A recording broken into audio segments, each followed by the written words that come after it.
Bonjour et bienvenue dans les 4V, Christian Estrosi. Bonjour. On va parler politique évidemment. Mais d'abord, quelles nouvelles vous avez ce matin de Saint-Martin-Vésubie et de tout le secteur? Je suis resté naturellement en relation avec mes services toute la nuit. Dès hier, en début de matinée, nous avons, avec les fortes pluies annoncées, envoyé beaucoup de monde sur place. Derrière mon adjoint en charge des transports, Gaël Nofri. Et ce matin, contrairement aux informations qu'avait diffusées le ministère de l'Intérieur, il n'y a eu aucun pont d'emporté. Il y a eu un passage à gué à très haute altitude où nous avons évacué 52 promeneurs pour les mettre à l'abri. Et nous sommes au travail pour que la vie reprenne son cours normalement dans la journée et au plus tard dans les 48 heures. Merci pour ces précisions. La vie, côté politique, c'est cette campagne qui s'accélère. On est à 5 jours du premier tour des législatives. À gauche, du côté du nouveau Front populaire, on entend François Hollande et d'autres dire à Jean-Luc Mélenchon: tais-toi. Est-ce qu'aujourd'hui, pour préserver les chances de votre camp, de la majorité présidentielle, vous dites à Emmanuel Macron: Monsieur le Président, s'il vous plaît, taisez-vous, vous aussi? Mais le sujet n'est pas Monsieur Macron. Le sujet, c'est ce qui va se passer dans 5 jours. Quelle majorité parlementaire les Français vont vouloir choisir? Et là où nous voyons bien qu'on essaie d'alimenter un débat entre LFI et le RN et prend en tenaille les Français, je me tourne vers les électeurs du RN comme les électeurs de LFI pour leur dire à quel point, entre le programme de M. Bardella, qui démontre tous les jours son inaptitude, son inexpérience à gouverner, entre les mots qu'il avait envie de prononcer au moment des élections européennes, parce que c'était des mots qui faisaient plaisir, c'était des mots qui enthousiasmaient, c'était des mots qui faisaient envie, et maintenant qu'il est face à une échéance où il sait que s'il devait gouverner, ce serait totalement impossible de mettre en œuvre ces mesures. Il est rattrapé par la réelle politique, comme tous les politiques, quand ils ont la perspective d'arriver au pouvoir, non ? Il ne pourra pas tenir ses engagements. De l'autre côté, vous avez le petit caïd, Monsieur Mélenchon, porteur de cet antisémitisme, avec Madame Rima Hassan et bien d'autres, porteur de toutes ces outrances, qui promet une révolution si jamais le RN arrivait au pouvoir. L'enjeu, et le principal enjeu, il se situe là. Donc, est-ce que vous aussi, vous dites qu'il y a un risque de guerre civile si les extrêmes appliquent leur programme? Alors, on peut qualifier ça de chaos total.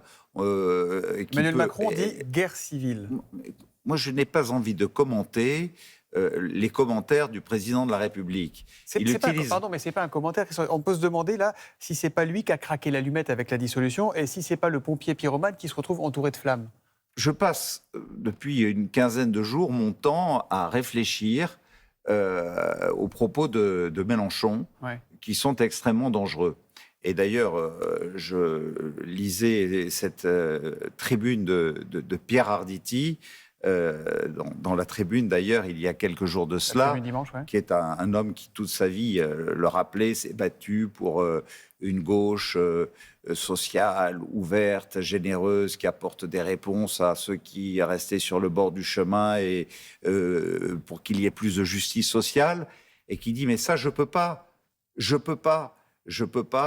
face à cette espèce de racisme, d'antisémitisme prononcé en permanence, voir les idées que j'ai défendues avec d'autres sociodémocrates, moi, homme de culture, rejoindre le projet de M. Mélenchon. C'est pas possible. Alors, donc, est-ce qu'entre les deux, il y a un passage et est-ce que Mélenchon qui promet... Vous y croyez encore ou pas ? Et est-ce que Mélenchon qui promet la révolution, parce qu'il promet la révolution, c'est clair. Il dit: si le RN est élu, septembre, c'est les facs, les lycées, les usines, les administrations, tout sera bloqué. Il a dit hier soir qu'il respecterait le suffrage électoral. Il a dit devant Caroline Roux hier soir. Ça serait un changement de posture, comme par hasard au dernier moment, après que pendant des mois et des mois, il dit: oui, il faut la révolution dans ce pays, il faut tout bouleverser, tout renverser.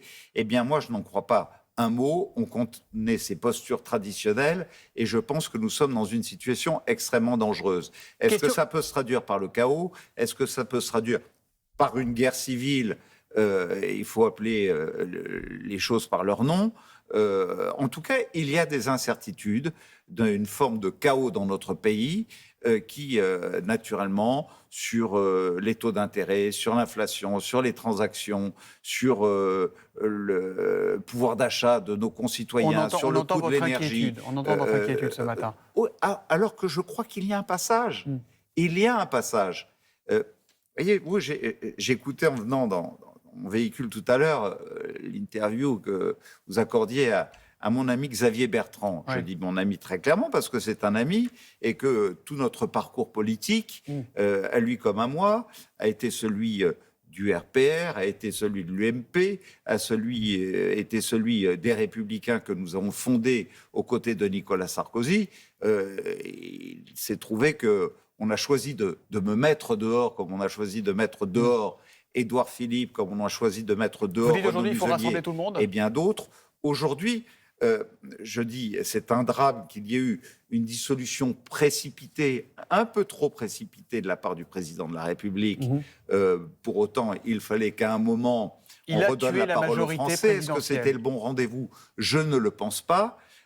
Mais puisqu'il a décidé qu'il y ait une sorte de chamboule-tout qui mette en l'air complètement l'organisation politique telle qu'on la connaissait, autant saisir cette opportunité pour recoller des morceaux et reconstruire une véritable majorité de droite républicaine dans notre pays, à laquelle nous pourrions faire appel à un certain nombre de sociodémocrates qui aujourd'hui n'ont pas vocation à s'allier à la LFI, mais au contraire à nous rejoindre parce qu'ils ont une expérience de gouvernance à un moment où on a besoin de redonner de la stabilité à nos institutions et à nos réformes. Christian Estrosi, il nous reste moins d'une minute. Est-ce que vous pourrez recoller les morceaux un jour avec Éric Ciotti, qu'on a vu hier assis à côté de Marine Le Pen lors de la présentation du programme de Jordan Bardella, lui que vous avez comparé à un petit Pierre Laval? Vous savez, que je dise Pierre Laval, que je dise Judas, au fond, j'aurais pu prendre d'autres illustrations. C'est pas un peu insultant pour les électeurs du Rassemblement national de traiter Ciotti de Laval? Mais les électeurs du Rassemblement national, d'abord, ne sont pas des électeurs du Rassemblement national, ce sont des électeurs. Et des électeurs que je respecte. J'attire leur attention sur le fait que quand on fait un hold-up pour s'emparer d'une grande formation qui est censée être la continuité du mouvement lancé par le général de Gaulle. Je suis gaulliste. Et j'ai toujours été gaulliste et rien d'autre. J'ai été fier de servir dans un gouvernement aux côtés de Jacques Chirac, dans 2 gouvernements aux côtés de Nicolas Sarkozy. C'est sans doute auprès de lui que je me suis le plus reconnu dans les politiques que nous avons conduites.